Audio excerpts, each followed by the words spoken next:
Biarkanlah diri ini untuk mencoba mendekatimu, mendekati indahnya dirimu, dirimu yang hadir di mimpiku.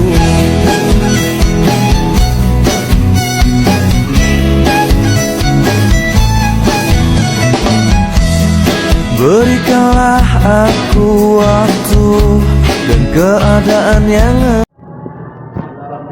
Assalamualaikum warahmatullahi wabarakatuh. Saya Muhammad Rafi Zaki dan rekan-rekan saya ada Nubin, Nilatul Khairat dan Amna Madani. Pada video kali ini kami akan menyampaikan laporan proyek yang bertemakan inovasi supervisi digital untuk meningkatkan efektivitas implementasi model Problem Based Learning atau PBL pada pembelajaran akidah akhlak di Madrasah Aliyah. Mari kita lanjut ke pembahasannya. Baik, latar belakang. Supervisi pendidikan berperan penting dalam menjaga kualitas pembelajaran dan profesionalisme guru. Di era digital dan kurikulum merdeka, supervisi berkembang menjadi pembinaan kolaboratif yang mendorong inovasi guru. Berdasarkan video praktik pembelajaran akidah akhlak model PBL, guru telah menerapkan pembelajaran berbasis masalah. Namun, masih ada kendala seperti pemantauan digital terbatas, supervisi manual, dan kurangnya umpan balik berbasis data.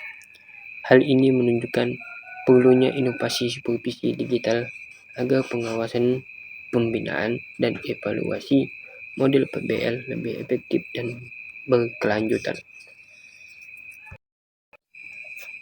Baik, selanjutnya urgensi masalah. Yang pertama itu proses supervisi pembelajaran belum mengoptimalkan pemanfaatan teknologi digital secara maksimal. Pernyataan proses supervisi pembelajaran belum mengoptimalkan pemanfaatan teknologi digital secara maksimal berarti bahwa kegiatan pengawasan dan pembinaan terhadap guru dalam pelaksanaan pembelajaran masih dilakukan secara konvensional, belum memanfaatkan potensi alat untuk platform digital yang dapat meningkatkan efektivitas, efisiensi, dan akurasi supervisi. Supervisi pembelajaran seharusnya dapat menggunakan teknologi digital untuk memantau kinerja guru secara real-time, menggunakan data pembelajaran secara sistematis, memberikan umpan balik cepat dan terukur. Yang keempat, menyimpan hasil evaluasi secara terintegrasi. Namun, pada kenyataannya, banyak sekolah masih melakukan supervisi dengan cara manual, seperti observasi langsung tanpa dokumentasi digital, laporan tertulis di kertas, dan penilaian yang tidak terekam dalam sistem digital. Akibatnya, proses supervisi menjadi kurang efisien, sulit ditelusuri kembali, dan tidak mendukung analisis data jangka panjang. Contohnya itu tanpa teknologi. Kepala sekolah hanya menggunakan formulir kertas untuk menilai guru saat observasi kelas. Hasil penilaian disimpan di arsip fisik dan jarang ditinjau ulang. Dengan teknologi, seharusnya kepala sekolah menggunakan aplikasi seperti Google Classroom atau platform supervisi untuk memantau proses pembelajaran, mengunggah instrumen penilaian digital, serta memberikan umpan balik langsung secara online. Data supervisi kemudian tersimpan otomatis dan dapat dianalisis untuk meningkatkan mutu pembelajaran. Baik, selanjutnya yang kedua, evaluasi pelaksanaan model PBL belum didokumentasikan secara sistematis. Evaluasi pelaksanaan model PBL belum didokumentasikan secara sistematis, berarti proses penilaian terhadap penerapan model Problem Based Learning atau PBL belum dilakukan dengan prosedur yang teratur, terencana, dan terdokumentasi dengan baik. Evaluasi seharusnya mencakup pengumpulan data tentang pelaksanaan PBL, hasil belajar siswa, serta refleksi guru, lalu disimpan dalam bentuk laporan atau sistem digital. Namun, dalam praktiknya, sering hanya dilakukan secara lisan atau tanpa bukti tertulis, sehingga sulit digunakan untuk perbaikan pembelajaran berikutnya. Contohnya itu seperti guru melaksanakan PBL di kelas, tetapi tidak menyusun laporan hasil observasi, refleksi siswa maupun analisis keberhasilan tiap tahap PBL. Akibatnya, tidak ada data konkret untuk menilai efektivitas metode tersebut dan memperbaikinya di masa mendatang. Yang ketiga, tidak tersedia sistem digital untuk menilai efektivitas penerapan pembelajaran inovatif. Tidak tersedianya sistem digital untuk menilai efektivitas penerapan pembelajaran inovatif berarti belum ada platform atau aplikasi yang digunakan untuk mengukur sejauh mana metode pembelajaran inovatif berhasil meningkatkan hasil belajar siswa. Akibatnya, evaluasi masih dilakukan secara manual dan subjektif, sehingga sulit mendapatkan data yang akurat dan real time. Contohnya, sekolah menerapkan project based learning, tetapi tidak menggunakan sistem digital seperti learning management system atau dashboard analitik pembelajaran untuk menilai hasil proyek siswa. Akibatnya, guru menilai hanya berdasarkan observasi langsung tanpa data pendukung seperti tingkat partisipasi online, waktu pengerjaan tugas, atau umpan balik siswa secara digital. Baik, selanjutnya tujuan proyek, di mana tujuan ini untuk meningkatkan efektivitas supervisi pembelajaran akidah akhlak melalui pendekatan digital. Ini bertujuan untuk pembinaan guru dalam pelaksanaan pembelajaran akidah akhlak menjadi lebih efisien, terpantau, dan berkelanjutan dengan memanfaatkan teknologi digital. Selanjutnya juga mengembangkan sistem supervisi digital untuk memantau implementasi model PBL atau juga disebut dengan Problem Based Learning untuk menghasilkan sistem atau aplikasi digital yang dapat digunakan memonitor secara langsung bagaimana guru itu menerapkan model pembelajarannya berbasis masalah di kelas. Selanjutnya, untuk memperkuat profesionalisme guru melalui pembinaan digital dan refleksi kinerja. Jadi melalui supervisi berbasis digital, guru ini dapat melaksanakan refleksi diri terhadap kinerjanya, menerima umpan balik secara cepat, serta meningkatkan kompetensi profesionalnya secara berkelanjutan. Selanjutnya, kajian teori konsep supervisi pendidikan. Jadi supervisi pendidikan ini adalah proses pembinaan profesional yang bertujuan untuk membantu guru meningkatkan kualitas pembelajaran melalui bimbingan, pengamatan, evaluasi, dan tindakan lanjut. Supervisi ini bukan hanya menilai tetapi juga membina agar guru mampu mengembangkan potensi pedagogiknya dan profesionalnya. Selanjutnya ada administrasi pendidikan. Administrasi ini mencakup seluruh kegiatan pengelola sumber daya pendidikan, baik itu manusia, sarana maupun proses pembelajaran agar tujuan pendidikan dapat tercapai secara efektif dan efisien. Dalam konteks supervisi, administrasi berperan dalam perencanaan, pelaksanaan, dan evaluasi kegiatan supervisi di sekolah. Selanjutnya, supervisi digital di era 4.0. Era revolusi industri 4.0 ini menentukan pemanfaatan teknologi dalam setiap aspek pendidikan, termasuk supervisi. Jadi supervisi digital menggunakan platform daring atau aplikasi untuk memantau, menilai, dan membimbing guru secara real time.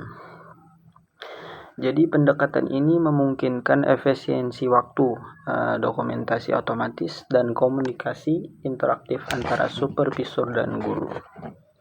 Selanjutnya, model pembelajaran berbasis masalah atau bisa juga disebut dengan problem based learning adalah model pembelajaran yang berpusat pada peserta didik dengan menghadirkan masalah yang nyata sebagai dasar pembelajaran. Tujuannya itu untuk melatih kemampuan berpikir kritis, pemecahan masalah, dan kolaborasi. Dalam konteks supervisi, penerapan PBL ini juga perlu dipantau agar sesuai dengan prinsip-prinsip pembelajaran aktif dan nilai-nilai akidah akhlak. Selanjutnya, analisis masalah. Pertama itu ada kajian, objek kajian. Kita menggunakan video praktek pembelajaran akidah akhlak, model problem based learning atau PBL. Lokasinya itu studi kasus madrasah setara MA atau madrasah aliyah yang menerapkan pembelajaran berbasis PBL. Adapun masalah yang ditemukan di dalam video tersebut seperti perencanaan belum terintegrasi digital, guru belum memanfaatkan platform digital seperti Classroom atau RPP dalam menyusun dan mengelola rencana pembelajaran. Kekurangannya juga supervisi belum terlaksana, kepala madrasah atau pengawas belum melakukan pemantauan dan pembimbingan secara rutin terhadap proses pembelajaran. Tahapan PBL dalam video tersebut pun belum lengkap. Proses pembelajaran belum mengikuti seluruh langkah PBL seperti identifikasi masalah, integrasi maupun refleksi. Selanjutnya, media pembelajaran terbatas. Jadi guru masih menggunakan media sederhana, belum memanfaatkan teknologi seperti video interaktif atau aplikasi pendukung belajar. Selanjutnya juga ada evaluasi belum sistematis. Di sini penilaian hasil belajar belum terukur, mencakup aspek proses, hasil, dan sikap siswa secara menyeluruh. Baik, kita lanjut kepada rancangan solusi atau strategi umumnya. Yang pertama, terapkan model PBL secara utuh. Laksanakan semua tahapan PBL mulai dari pemunculan masalah hingga presentasi untuk melatih berpikir kritis siswa. Selanjutnya juga gunakan masalah kontekstual. Pilih topik yang dekat dengan kehidupan siswa agar pembelajaran lebih bermakna dan mudah dipaham. Selanjutnya, dorongan keaktifan siswa. Nah, ini dilibatkan siswa dalam diskusi kelompok untuk pemecahan masalah dan refleksi agar mereka lebih aktif dan mandiri. Selanjutnya juga tingkatkan supervisi dan pembinaan digital. Jadi supervisor atau kepala madrasah menggunakan aplikasi digital untuk memantau atau memberikan umpan balik pembelajaran. Juga lakukan monitoring dan evaluasi berkala. Jadi adakan penilaian rutin untuk mengetahui kemajuan dan kendala sehingga pembelajaran dapat terus diperbaiki. Selanjutnya, langkah implementasi.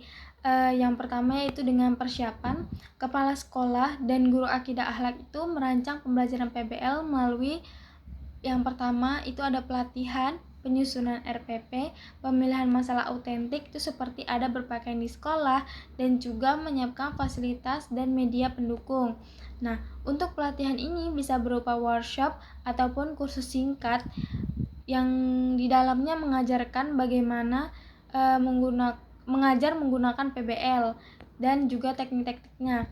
Jadi supaya saat guru ini mengimplementasikan PBL ini saat mengajar tidak mengalami kebingungan. Terus selanjutnya yaitu susunan RPP atau rencana pelaksanaan pembelajaran. Jadi sebaiknya guru ini membuat rencana pembelajaran itu secara detail di setiap pembelajaran, seperti apa saja yang mau diajar, lalu bagaimana caranya, berapa lama, dan juga tujuan akhirnya. Selanjutnya yaitu pilih masalah autentik. Jadi guru ini mencari masalah yang sangat relevan sama kehidupan siswa. Jadi contohnya kan seperti tadi, yaitu ada berpakaian di sekolah. Nah, ini bisa jadiin proyek diskusi siswa bagaimana cara berpakaian yang sopan, terus bikin poster atau video tentang ada berpakaian di sekolah tadi.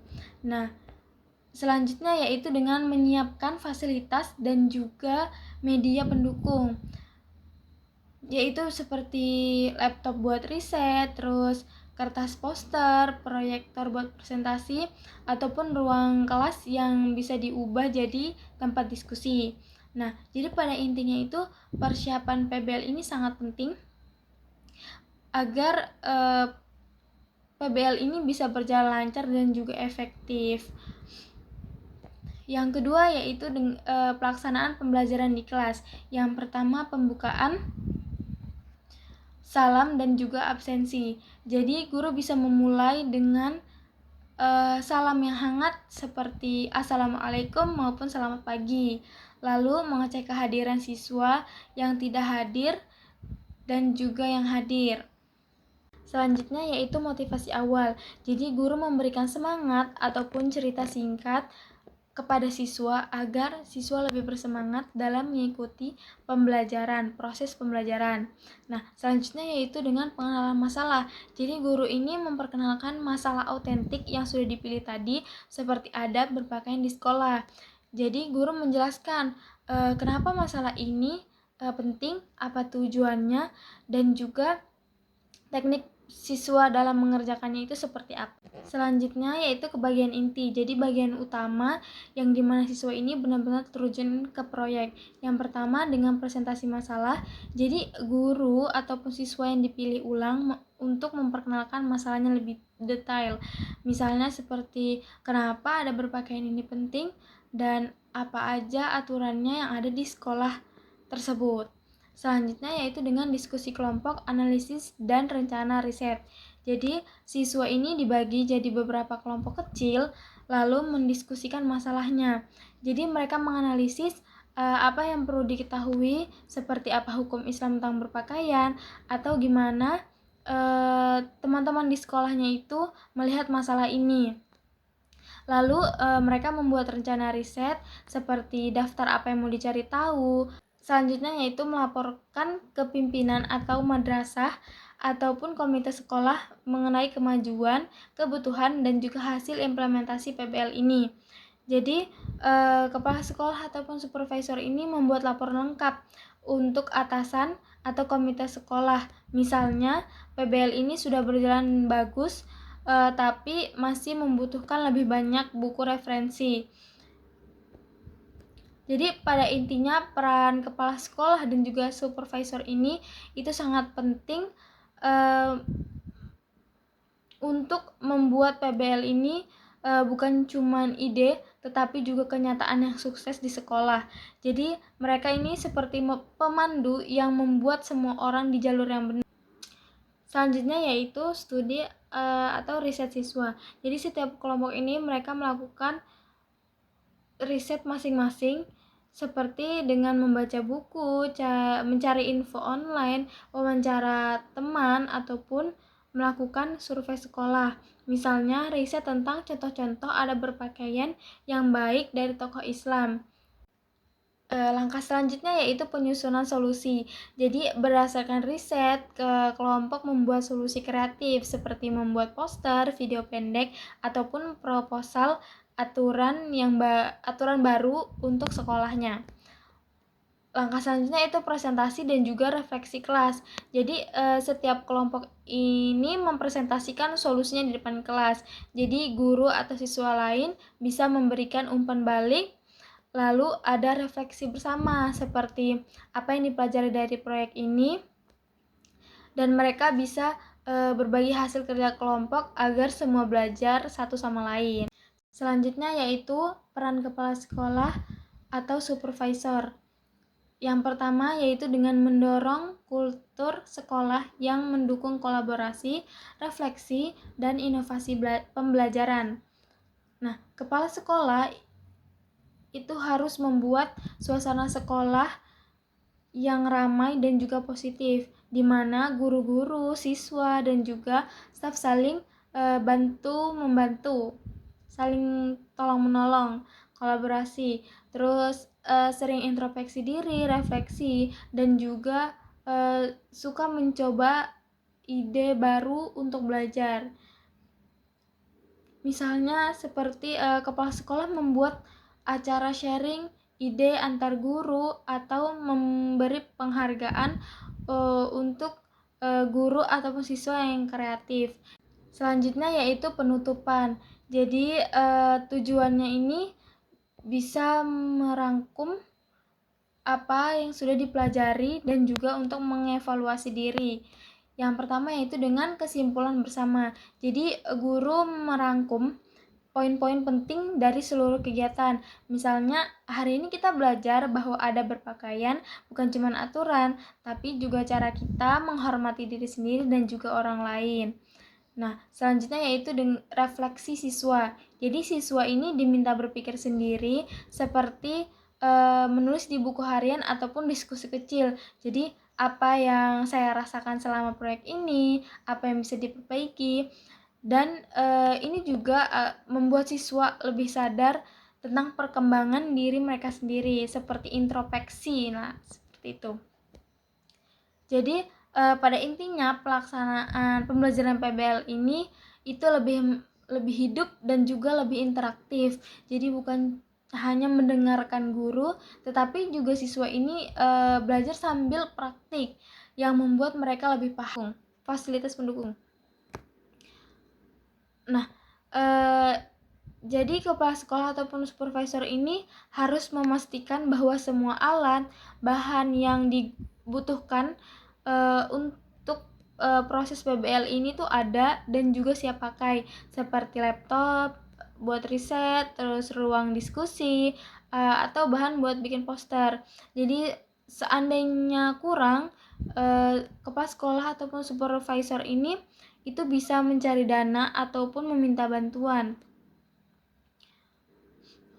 Selanjutnya yaitu mengatur jadwal dan juga alokasi waktu. Jadi kepala sekolah ini mengatur kapan dan berapa lama PBL dijalankan. Misalnya memastikan ada waktu khusus untuk Selanjutnya yaitu melakukan pengamatan kelas secara berkala. Jadi kepala sekolah ataupun supervisor ini harus sering-sering mengecek kelas PBL. Seperti melihat bagaimana guru mengajar dan juga siswa belajar. Kegiatan ini bukan untuk mencari kesalahan, tetapi untuk memberi saran yang lebih baik yang bisa membantu meningkatkan kualitas pembelajaran. Lalu selanjutnya yaitu mengumpulkan dan menganalisis data hasil pembelajaran. Jadi kepala sekolah dan juga supervisor itu mengumpulkan data dari hasil PBL seperti nilai siswa, umpan balik dari guru, atau survei siswa tentang apa yang mereka pelajarin. Selanjutnya yaitu mengumpulkan dan menganalisis data hasil pembelajaran. Nah, jadi kepala sekolah dan juga supervisor ini mengumpulkan data dari hasil PBL seperti nilai siswa, feedback dari guru, atau survei siswa tentang apa yang mereka pelajari. Inovasi digital. Platform digital seperti Google Classroom mendukung PBL Akidah Akhlak dengan menghadirkan masalah nyata tentang etika dan akhlak melalui fitur video, kuis, dan forum siswa belajar kolaboratif, reflektif, dan kontekstual sesuai nilai ajaran Islam.